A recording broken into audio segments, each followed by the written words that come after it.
இது போன்ற பாடலெல்லாம் நம்ம நம்ம வளர்ச்சிக்கும், நம்மளுடைய பயிற்சியுடைய தேர்ச்சிக்கும் தான் நம்ம படிக்கணுமே ஒழிய, இது சித்தர்கள் சில விஷயங்கள் கடுமையா அ திட்டி நம்மள எடுத்து உரைப்பாங்க.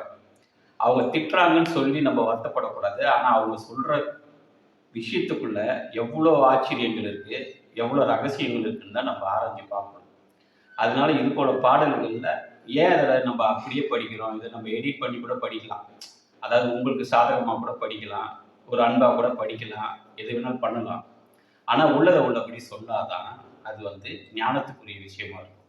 அதனால தான் நான் பாட்டுல இருக்கிறத அப்படியே படிக்கிறேன். அதனால பாடல பாடலா பார்க்கணும். அது அறிவு சார்ந்த விஷயமா பார்க்கணும். சித்தர்கள் எழுதின நூலா அத நம்ம பார்க்கணும்.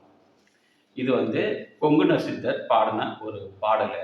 அவர் என்ன சொல்றாருன்னா, மாடு போல் தின்பார் சோற்றை, வார்த்தைகள் ஆடுவார்கள், வீடு என்னதென்று வேண்டியே பெண்ணை சேருவார், கேடு தான் பிரகிதி என்று கனவிலும் எண்ணமாட்டார், நாடு தான் இருந்த வாரி நண்பார்க்க கெட்டாரே.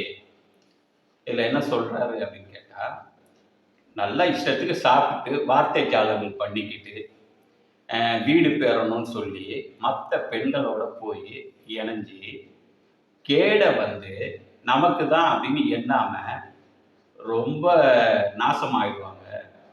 நம்ம தான் கெட்டு போறோம்னா அவங்களுக்கு கனவுல கூட அது தெரிய மாட்டேங்குது. ஆனா இது போலதான் நாட்டுல வாதிகள் அநேகம் பேரு இருக்காங்க. அதாவது நண்பார்க்க கெட்டவாறே. யாருன்னா ஆன்மீகவாதிகள். நாடு தான் இருந்த வாதி நண்பார்க்க கெட்டவாறே அப்படின்னு சொல்றாரு. தேடுறதுக்கு டிப்ஸும் தரார். அது என்ன தராரு அப்படின்னா, அகப்பார்வை உள் தோன்றி இருள், அவ் இருளில் வெண்ணிற ஒளி ஆடுவதை சாதகன் அறிவான்.